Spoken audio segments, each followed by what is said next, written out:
ஒரு டேஸ்டியான காரசாரமான மிளகா பொடி எப்படி செய்யலான்னு பார்க்கலாம். வாங்க வீடியோக்குள்ளே போகலாம். ஒரு கடாய் எடுத்துக்கோங்க, எண்ணெய் ஆட் பண்ணிக்கோங்க.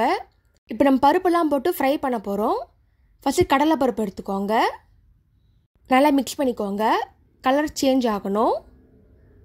நெக்ஸ்ட்டு உளுத்தம்பருப்பு எடுத்துக்கோங்க, இது நல்லா ஃப்ரை பண்ணிக்கோங்க, நல்லா ப்ரௌன் கலரில் ஆகணும். ஒரு 10 நிமிஷம் பண்ணிகிட்டே இருங்க. இப்போ கலர் சேஞ்ச் ஆகிடுச்சு. ஸ்பூன் சீரகம் ஆட் பண்ணுங்கள். இப்போ நல்லா மிக்ஸ் பண்ணிக்கோங்க. 1/2 டம்ளர் பருப்பு, 1/2 டம்ளர் உளுத்தம்பருப்பு, 1 ஸ்பூன் சீரகம் அதில் ஆட் பண்ணியிருக்கோம். நெக்ஸ்ட்டு நீட்டு மிளகா 15 போடுங்க.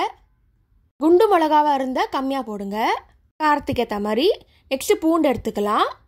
பூண்டு பல் ஒரு 15 போடுங்க. நல்லா மிக்ஸ் பண்ணிகிட்டே வாங்க, கலர் சேஞ்ச் ஆகணும். நீட்டு மிளகா போட்டிங்கன்னா காரம் கம்மியாக இருக்கும், இதே குண்டு மிளகா போட்டிங்கன்னா காரம் ஜாஸ்தியாக இருக்கும். கேஸ் ஆஃப் பண்ணிடலாம், ஆற வைங்க. ஒரு 10 நிமிஷம் நல்லா ஆறட்டும். ரூம் டெம்பரேச்சருக்கு வெயிட் பண்ணுங்கள். நெக்ஸ்ட்டு கருவேப்பிலை வாஷ் பண்ணி அதுவும் ட்ரை ஃப்ரை பண்ணிக்கோங்க.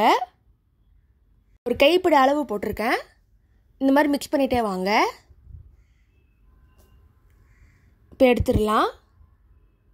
இப்போ நல்லா ஆறிடுச்சு. இந்த டைமில் கொஞ்சமாக பெருங்காயத்தூள் ஆட் பண்ணிக்கோங்க. நெக்ஸ்ட்டு தேவையான அளவு உப்பு ஆட் பண்ணிக்கோங்க.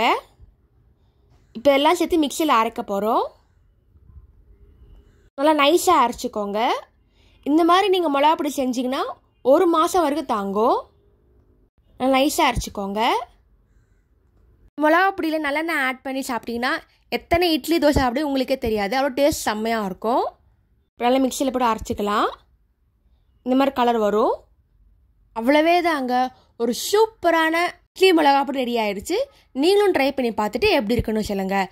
இதே மாதிரி சிம்பிள் ரெசிபியில் எப்படி சொல்ல போட்டிருக்கேன், அதையும் மறக்காமல் செக் பண்ணி பாருங்கள். தேங்க்ஸ் ஃபார் வாட்சிங். லைக் பண்ணுங்கள், ஷேர் பண்ணுங்கள், சப்ஸ்கிரைப் பண்ணுங்கள்.